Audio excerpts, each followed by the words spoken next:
Ji my dear ninth वालों, क्या हाल है आप सभी के। I hope you all are doing well. भाई साहब, आपके लिए एक बहुत अच्छा सा क्वेश्चन लेके आया हूं आज। ठीक है, थोड़ा ध्यान से करना और बहुत बेहतरीन क्वेश्चन है, बहुत इजी तरीके से करेंगे। One of the important question है और आपको बहुत सारी चीजें यहां से कवर हो जाएंगी आपकी। ध्यान से देखना मैं क्या कहना चाहता हूं। क्वेश्चन कह रहा है कि prove that any cyclic parallelogram is a rectangle. कोई भी साइक्लिक पैरेललोग्राम में ले लूं, वो मेरा रेक्टेंगल की तरह बिहेव करेगा। अब जरा अपने कुछ पुराने कॉन्सेप्ट उखाड़ के लाना पीछे से और उसे याद करना, आपको चीजें समझ आएंगी क्या है। फॉर एग्जाम्पल, ये मेरा सर्कल है भाई, और इस सर्कल के अंदर मैंने एक फिगर बनाई भाई इस टाइप से। This is A B C D. भाई एबीसीडी क्या है? एक सर्कल के अंदर सरकमफेरेंस के चारों, मतलब सरकमफेरेंस पर उसके चारों पॉइंट्स हैं, तो वो क्या कहलाएगा? मेरा साइक्लिक क्वाड्रिलेटरल। साइक्लिक भी कह देते हैं, सिंपल साइक्लिक क्वाड्रिलेटरल। समझना भाई क्या गिवन है मुझे। गिवन है हमें यहां that ABCD is a cyclic quadrilateral. ABCD क्या है मेरा? साइक्लिक क्वाड्रिलेटरल है। अभी तक तो यहां कोई समस्या नहीं है। चलो वहीं से देख लेते हैं क्या प्रूव कराना चाहेगा आपसे। तो हमने लिखा TP, that is to prove, पूरा ही लिख दिया यहां। ये टू प्रूव वाले सेक्शन में आपसे पूछ रहा है कि भाई साहब आप प्रूव कर दो कि एबीसीडी रेक्टेंगल होगा। एबीसीडी क्या होगा? रेक्टेंगल। मुझे एबीसीडी को रेक्टेंगल प्रूव करना है और बस इसका सिंपली प्रूफ देखना भाई। ठीक है, अब समझना ध्यान से।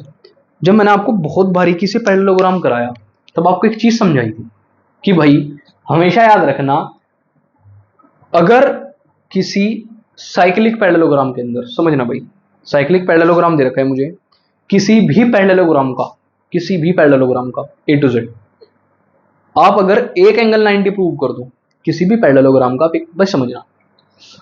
फॉर एग्जांपल मेरा A90 है और ये पैरेललोग्राम है।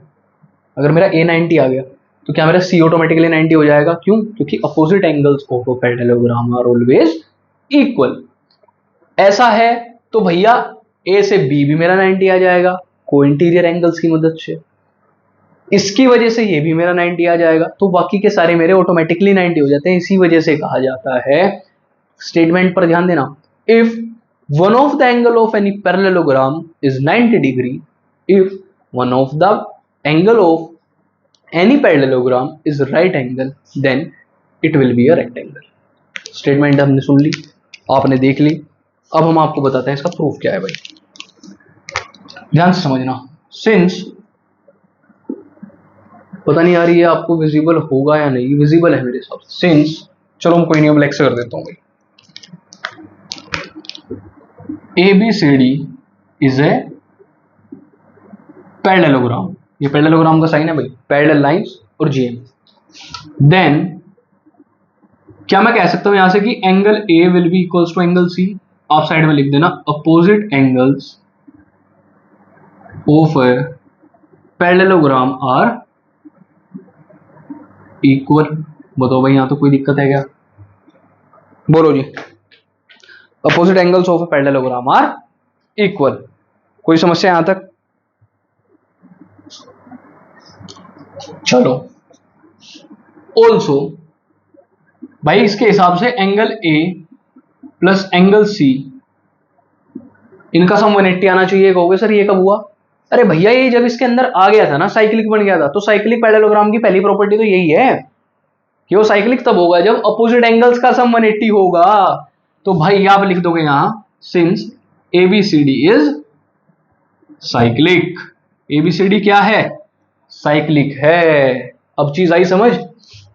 तो आप देखो भाई यहां से जरा ये इक्वेशन फर्स्ट मान लो, तो क्या मैं इसे angle A plus angle A equals to 180 लिख सकता हूं?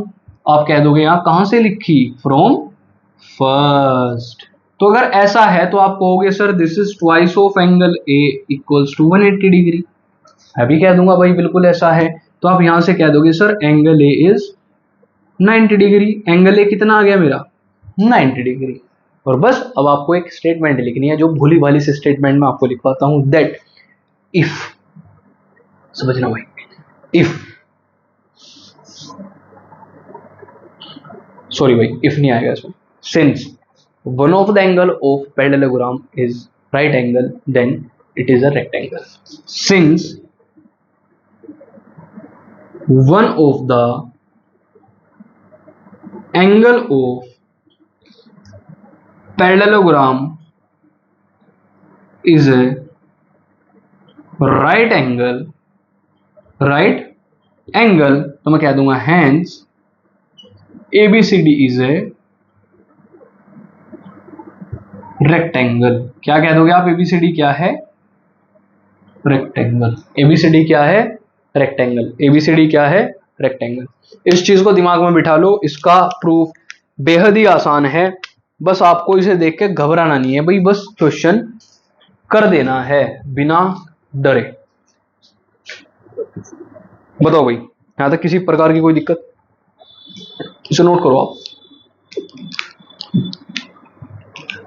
देखो भाई मेरे मित्रों, one of the best questions आप तक पहुंचाना मेरी जिम्मेदारी है, पर उन बेस्ट क्वेश्चन को लिखकर तरीके से उनकी प्रैक्टिस करना, उन्हें याद करना आपकी जिम्मेदारी। आपको बारीक बारीक सारे कॉन्सेप्ट पता होने चाहिए एक चैप्टर के। फॉर एग्जांपल, अगर आप क्वाड्रेटिक इक्वेशन, सॉरी, अगर आप फैक्टराइजेशन करते हैं तो आपको फैक्टराइजेशन का एक चीज का एक हल्की से हल्की, भारी से भारी, बेहतरीन से बेहतरीन चीज का पता होना चाहिए पहली बात। तो आपको बिल्कुल भी कोताहल नहीं बरतना है किसी भी चीज में, शांति के साथ बहुत तरीके से आपको प्रैक्टिस करनी है। और जहां प्रैक्टिस कर लोगे भैया, फिर तो कोई समस्या ही नहीं है। समस्या कहां आएगी, जहां प्रैक्टिस कम होगी। प्रैक्टिस कम मत करना, तो प्रैक्टिस करो, मजेदार प्रैक्टिस करो। मिलते हैं इसी के साथ नेक्स्ट वीडियो में, तब तक के लिए thank you so much, bye bye.